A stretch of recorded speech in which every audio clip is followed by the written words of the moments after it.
Penn State football has an interesting dilemma that they themselves created because of how they've recruited quarterbacks in this 2025 cycle.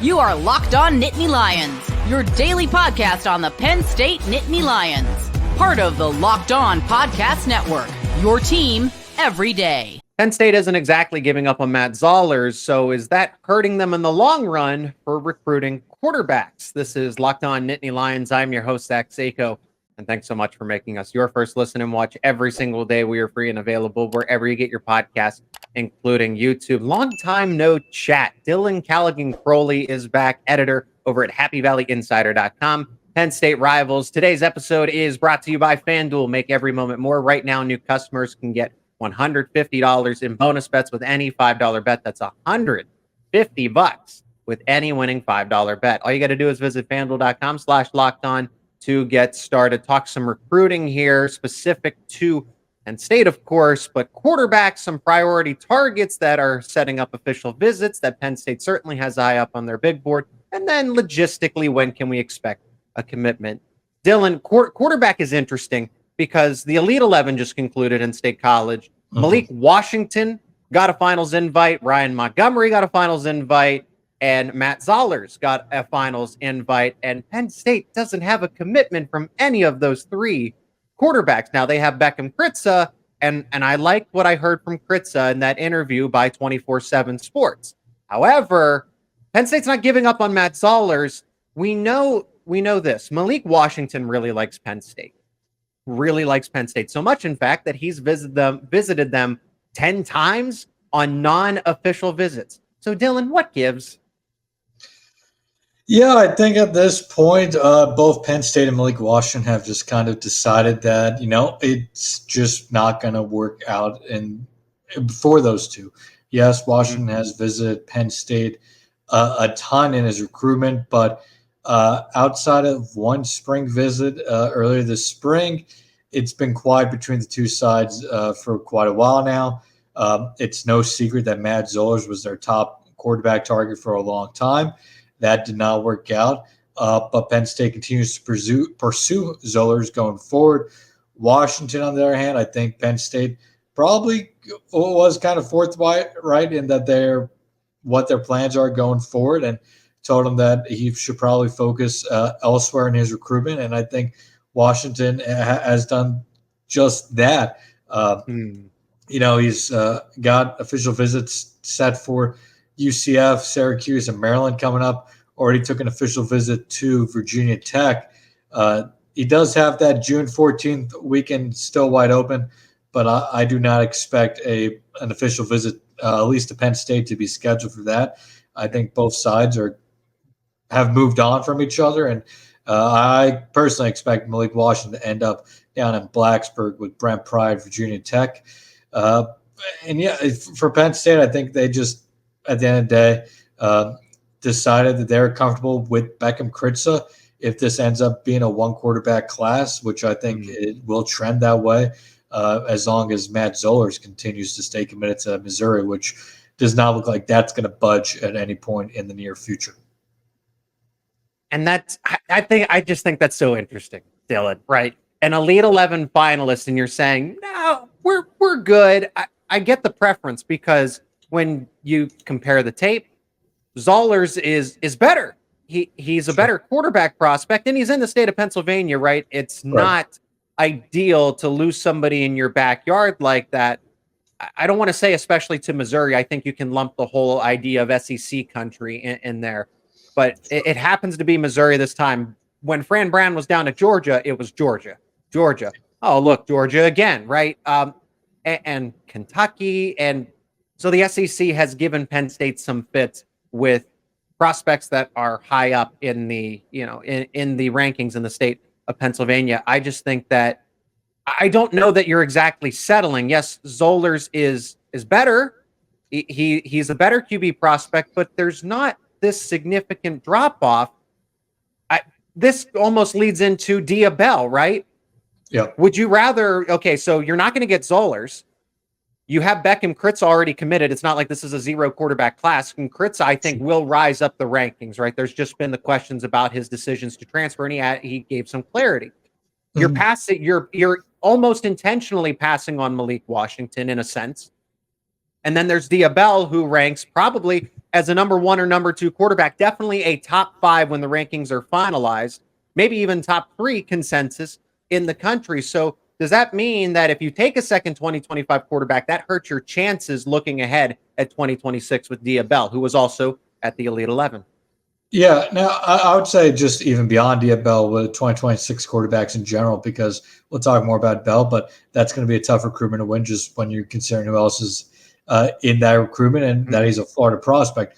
But for 2026 top quarterbacks in general, which Penn State absolutely, I think, is beginning to kind of focus more on here than any 2025 quarterback that's not named Matt Zollers. Absolutely. I mean, I think for one, if you're Penn State right now, they're comfortable with what Bekkem Kritza is at this point and his potential. I think we all agree that the ceiling for Bekkem Kritza is pretty high. It's just a matter of, is he going to hit that ceiling? And to be fair, that's a major question mark. He is very much of a project at this point in his career, just because he hasn't had that ability to put it all together, find consistency, or really work on the final parts of his game. That's going to come in time, but he's not going to be a player who's going to make an impact in year 1 or year 2. He may not even make an impact in year 3. If he makes an impact, it's definitely going to be in, down the road, a year 3 or a year 4. But also, if you're Penn State, I think, like us, you look at a guy like Ethan Grunkmeyer, who you could view as a potential multi-year starter for your program, allows you to take a little bit more of a project in Bekkem Kritza, or at least feel more comfortable taking that level of a project in Bekkem Kritza, and then focus on 2026, where you have to go out and land a top quarterback for whether that's after an Ethan Grunkmeyer or after a Bekkem Kritza, even potentially depending on how he develops after a Jackson Smolik. There's a lot to still be decided about Penn State's quarterback prospects following Drew's eventual departure, whether that's after the 2024 season or after the 2025 season. But yeah, taking a second quarterback would definitely, I wouldn't necessarily say hurt, but it's not going to help you, I think, in recruiting elite 2026 talents. If that 2025 quarterback is somebody of Matt Zollers' caliber, that changes things quite a bit, because Matt Zollers is obviously a high-level quarterback, has a chance to be a multi-year starter, a kid who makes an impact, maybe not in year 1, but could have a year 2 impact potentially as a quarterback somewhere. Right. If you bring that into your system, it's going to impact your ability to land that high-level 2026 quarterback, which is why I think Penn State's probably okay with just going with Bekkem Kritza, taking that chance on a project quarterback. It's something that Penn State's done in the past. Has it worked out?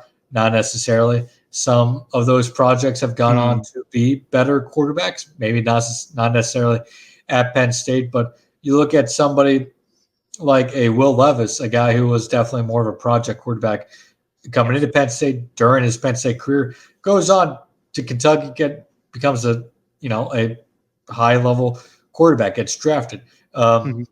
They've had these type of quarterbacks in the past. Some have worked out, some have not. I think they're comfortable with that with Kritza and turning their attention to 2026, whether that's Diabell or some of the other 2026 quarterbacks that they have offered thus far.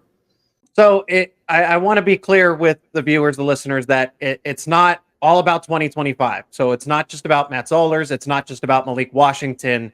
It's about how that could affect their, and it's wide open for who they could get in the 2026 class, Diabell being one of them, but there are a lot of other elite prospects that Penn State might project a higher potential, a higher ceiling than a Malik Washington if they were to take him in 2025.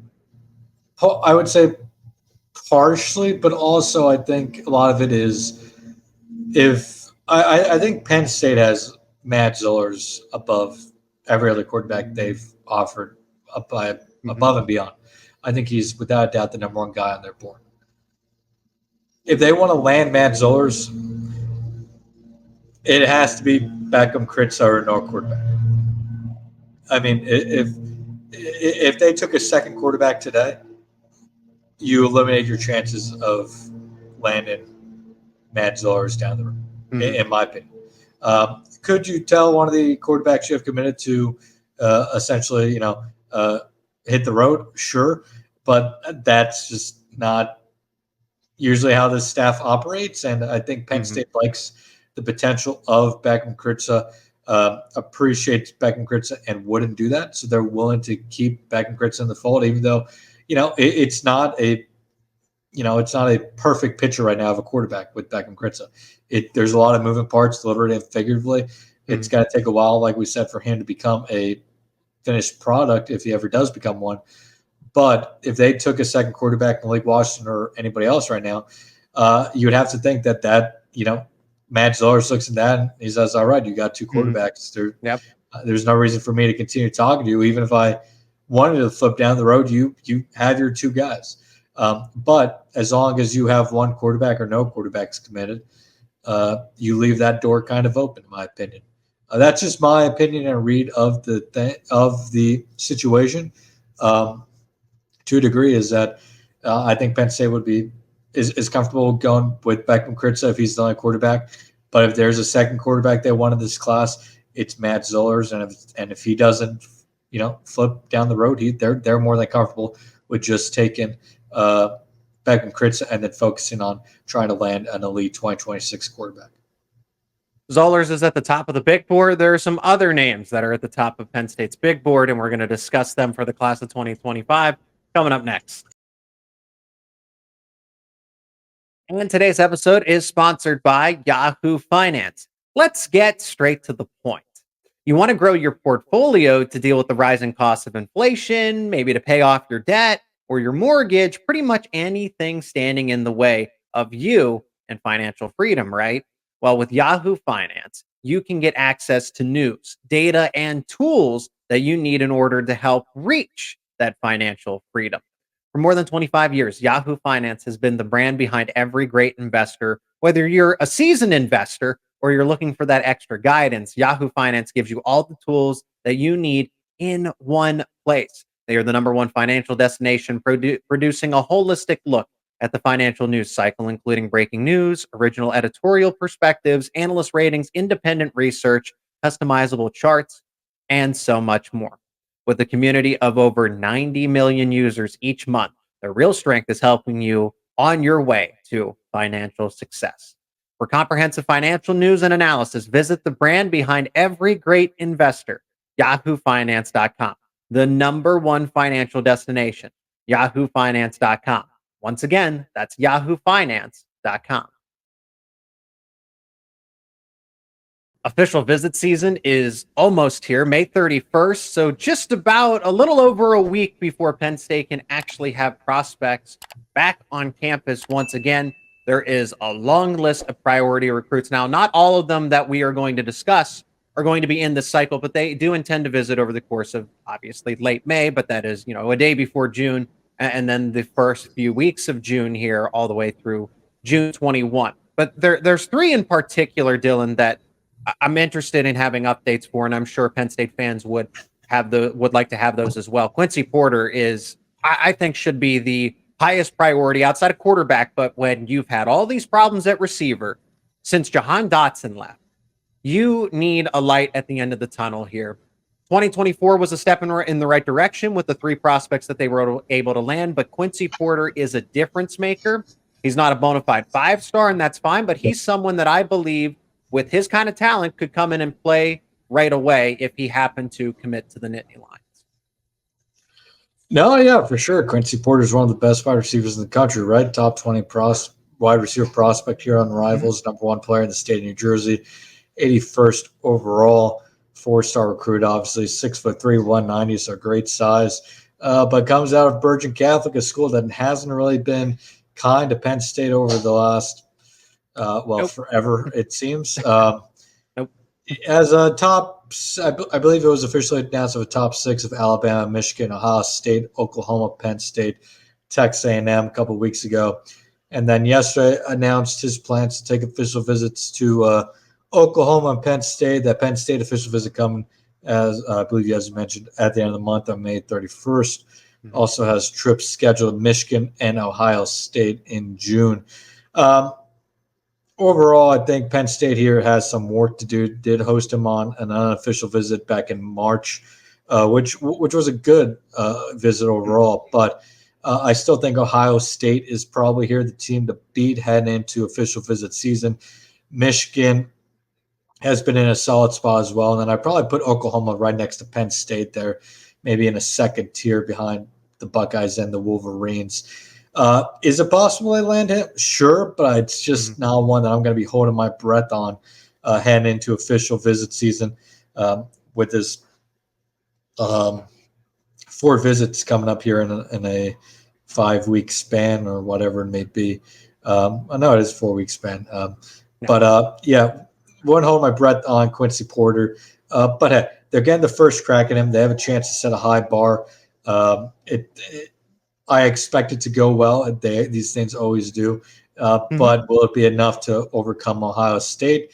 And then Ohio State gets him 1 week later. It's going to be a tough recruitment to win. They have a chance, but I still consider them a long shot. How about another passing target, tight end instead? Andrew Olesh, who was at the All-22, so he Elite 11, All-22. Wowed, has already been impressing scouts, coaches across the country. He's garnered more recognition progressively. His recruitment's been different. It's been a progressive one where he was kind of low under the radar. Penn State, one of the first to offer him. And now it's kind of exploded here as of late, and he is getting that national recognition as Penn State. And this is an in-state prospect. So New Jersey's close, right? The Penn State's done well with the region, New Jersey, New York, Pennsylvania, obviously the DMV. But once again, in state, you cannot afford to lose these kinds of recruitments. Andrew Olesh, you already took Matt Henderson, kind of like quarterback. Is there going to be at least some, I don't want to say necessarily animosity, but like, all right, you already got your tight end prospect. We saw how that worked out last cycle with other tight end prospects. Like, hey, you already got your tight end commitment in Luke Reynolds. Why should I be the second tight end, quote unquote? Is that the case here again between Henderson and Olesh? And personally, I like Olesh more, but Henderson, kind of the same thing, under the radar recruitment and quickly rising. Yeah, I think Penn State likes Matt Henderson and Andrew Olesh probably. I don't know where they have them on their board exactly, but if I imagine Henderson has to be pretty close to the top of the board, obviously, for him to take him. And I wouldn't be surprised if he's kind of neck and neck with Andrew Olesh. Both are, pretty similar prospects. Both are pretty damn good athletes overall as well. We actually had rivals have Henderson ranked as the better prospect. And I would also notice that Henderson plays better talent down in Virginia and has put up bigger numbers than Olesh, which I'm not saying Andrew Olesh is a bad tight end or bad receiver prospect, but Henderson has done a lot now as a wide receiver down in Virginia, but he'll be moving to tight end, and those receiving skills should translate well. With Olesh, our future cast was put in for Olesh back when he received the offer, and despite visiting seemingly everywhere in the country this spring, it hasn't flipped off Penn State. I think Penn State still sits in a very good spot for him heading into the spring. Alabama, Florida, and Michigan are all set to receive official visits as well. And notably, he's supposed to be on campus Penn State's big commitment weekend for official visits. They're going to get him around all the commitments. They still want Olesh in this class. And I don't think it should impact too much having Matt Henderson part of this class. Just because Penn State over the last, 6-7 years, we've seen them use 2-3 tight ends on the field pretty routinely. No matter how many tight ends come in your class, you're always going to be sharing the field with somebody. So I if that scares away a recruit, I would honestly think it's probably for the better. So I don't think Henderson's commitment is really going to affect Penn State from Olesh's perspective. That's just my hunch. I haven't been able to talk to him about that. But I imagine he won't be scared of that type of competition, especially if you go to Alabama, you're going to have plenty of competition there as well. Michigan, same thing. So I think Penn State still sits in a very good spot for Olesh. I think Michigan and Alabama are definitely two big ones to watch here. Can't ever rule out Florida with their NIL abilities, but I think Penn State sits in a very good spot coming out of the spring. I think it's a good sign that despite all those visits, you haven't really heard like, oh, Penn State's in danger of really losing this one. We've heard that about other prospects that have, gone and visited a ton of schools this spring. And maybe they win those recruitments, maybe they don't. They may not win the Andrew Olesh recruitment, but I haven't heard a single thing that's made me go, Penn State's really in trouble of losing this one. To me, I think are they as in a strongest spot as they were when they offered him? No, but he didn't have nearly 40 scholarship offers when they offered him either. He's gone out. He's wanted to see everywhere not everywhere, but wanted to see the places to offer him. He's wanted to do his homework, and now he's got his, top four. And I think Penn State still sits in a very good spot and has a very good chance of landing Olesh in the upcoming weeks. And if they don't, I think Penn State's very much comfortable with who Matt Henderson is, likes the potential of Matt Henderson. And they still have another tight end on their recruiting board in Brody Lennon out of Ohio that I think they would be more than willing to take if Andrew Olesh doesn't work out as well. And Lennon, I think, has some pretty solid potential himself if it does trend that way at some point. We'll finish up in the final segment with a legacy recruit who has, again, another riser up the board across the country. That is Michael Carroll. And when can we expect the next commitment for Penn State that's coming up next on the other side of this break? And today's episode is also brought to you by Gametime. You got to download the Gametime app because buying tickets to your favorite events should not be stressful. And are you hyped? The NBA has now made it to the conference finals. Picture yourself at one of those live games with the playoff atmosphere. Well, Gametime can make that happen, can turn that dream into a reality as the NBA's authorized ticket marketplace. And get this, prices will actually drop on the Gametime app as tip-off gets closer. You browse the app, you can see those playoff matchups. You can grab some pretty sweet deals from the last-minute tickets to the other great features like the panoramic seat views, where you don't have to second guess yourself about where you're going to be sitting, what that point of view is going to look like. Gametime puts that in front of you before you choose your tickets. Gametime's got it all, including the lowest price guaranteed. Last minute deals, flash deals, zone deals are included as well, where you pick the section and then Gametime picks the best seats available for you. Enjoy peace of mind with every single purchase. Are you ready to snag those playoff tickets? All you got to do is download the Gametime app, create an account, and use promo code LOCKEDONCollege for $20 off your first purchase. Terms apply. Again, create that account, use promo code LOCKEDONCollege for $20 off your first purchase. Download Gametime today. Last minute tickets, lowest price guaranteed. We've focused primarily on offense between quarterbacks, a wide receiver prospect, another passing target in tight ends. And we'll finish with the guy that has to protect all of that to allow the play to develop, Michael Carroll, a legacy target for Penn State. Carroll, another in-state prospect, has risen up the rankings as well. I said when his initial recruitment started, I think it was about 6 to 12 months ago when I said this, that I fully anticipate Michael Carroll to be the consensus best offensive line prospect across the board in the state of Pennsylvania and one of the best in the country. And this is turning out to be true. And now SEC schools are getting involved in the recruitment here. And it seemed like it was taking a turn for the worse, but now Penn State is coming back around here. Yeah, this was definitely a recruitment over the spring that was, I guess, for lack of a better word, trending away from Penn State. Michigan was making a strong run at Michael Carroll. Alabama was making a strong run for Michael Carroll. And they still are. And those two are legitimate threats to land Michael Carroll. This is not a recruitment that Penn State has locked down by any means. But the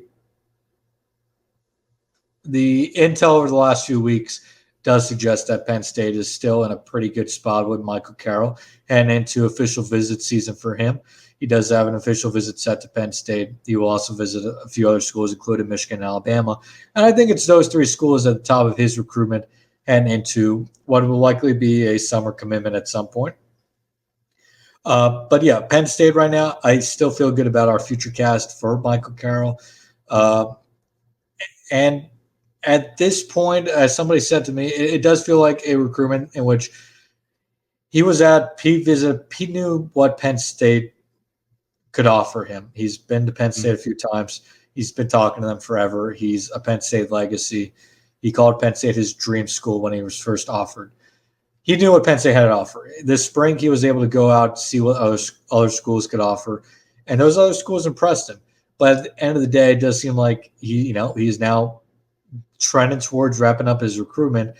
And at the end of the day, Penn State is still near the top, or if not at the very top of his recruitment. So I like what Penn State stands for Michael Carroll. Again, not on lockdown. They're still going to have to fight for this one. Michigan and Alabama are very much threats to Carroll. I had actually almost perhaps figured that Alabama could be the biggest threat right now, just because their offensive line coach, Chris Kapolovic, actually offered Carroll back at Michigan State, and they struck it up there well. Carroll is also a Michigan State legacy, actually. His mom played college basketball there. Go figure, yeah. But after that staff was let go at Michigan State this offseason, he went to Baylor, offered him there at Baylor, and then got hired at Alabama and offered him at Alabama again. And they've always had a very good relationship. So I think Alabama could be perhaps that second team in this recruitment heading into June. And the biggest threat to Penn State in this recruitment going forward. But right now, I see no reason to change my future cast away from Penn State. Okay. And so speaking of future casts, we'll finish with this. Official visit seasons, again, is a week away, 8 days, right? At the time of this episode going up. You have plenty of projections for guys like wide receivers like Cyrus, Jeff Exenor. We've already mentioned Andrew Olesh. One of the most recent ones, Jaden Lofton. Randy Adarica's in there as well. As far as the defensive line goes, we've mentioned Michael Carroll and another defender, Kanoa Winston. So plenty of players that that are on commitment watch in this case for Penn State. Which one? When can you expect the next player? Like Matt Henderson was pretty quiet and out of nowhere in the month of May commits. When is that next verbal commitment going to happen? And could it be any one of these players that you have a future cast in for? Yeah, so that's the tough one. And I just spoke to somebody else about this recently. It is really tough because nobody is really indicating that they're ready to make a decision. But, on official visits, these type of things usually just kind of happen. Kids go on an official visit, fall in love with the place, or, on those visits, figure out that that's where they want to be, and they eventually commit. So I guess the one that sticks out to me this first weekend is Lex Cyrus, somebody who we've had long future casted to Penn State. We feel good about where Penn State stands with him heading into official visit season. Right now in Rivals, Penn State's the only official visit that he has scheduled, but I'm sure there's a couple others he has scheduled that hasn't been added just yet. See here we did have an article recently with him. He has an official visit set to South Carolina. And then Oregon, Miami, and Texas A&M are also in the mix. But I think Penn State sits in a very good spot for Cyrus, and I think that one could be wrapped up on that May 31st official visit weekend. I would then look perhaps one weekend later to June 7th weekend when they host Jeff Exenor out of Maryland. Now, right now, Exenor is future casted to Virginia Tech, including from myself. He took an official visit to Virginia Tech in April, and that official visit went very well. It looked like he was going to commit to the Hokies on that visit or coming off that visit, and that's when we flipped our future cast. But that commitment did not happen, and the longer this one gets away from that official visit to Virginia Tech, the better I feel Penn State is in a spot to flip that momentum back to them completely. And potentially land Jeff Exenor. He has an official visit set to Michigan State on May 31st, and then we'll be in State College 1 weekend later. And I would not be shocked if he makes a commitment following that official visit. Also has visits scheduled to Syracuse and Maryland, but I just don't see those two schools being a factor in this recruitment. So I look at a potential decision for him after that Penn State visit, whether that's Penn State, Michigan State, or Virginia Tech. But I think it could be really advantageous to Penn State if that does happen, of course, with that June 7th official visit. So he's another one that I'll be watching, even though we don't have him future casted to Penn State currently. If you want to keep up with what Dylan does as far as Penn State recruiting, even further beyond that with all the other schools, Minnesota, Michigan State, and Oregon State, you can follow him on X, and you can see all of his work and writing over at happyvalleyinsider.com. Dylan, I appreciate the time as always, especially the insight here to talk some Penn State football recruiting. Thank you. Thanks for having me, Zach. Once again, thanks so much for checking out this episode of Locked On Nittany Lions. If you enjoyed the conversation, leave a like on the episode, share it with friends and family, join the discussion down in the comments section about Penn State football recruiting. And if you're not already, become an everyday or subscribe to Locked On Nittany Lions on YouTube and wherever you get your podcasts for the latest conversations around your favorite Penn State sports teams. And don't forget, Locked On has launched the first ever national sports 24/7 streaming channel on YouTube. And now it's also available on Amazon Fire TV and the free Fire TV channels app. Locked On Sports Today is here for you 24/7, covering the top sports stories of the day with the local experts of Locked On, plus the national shows covering each and every league. You can find Locked On Sports Today now available on YouTube and the free Fire TV channels app.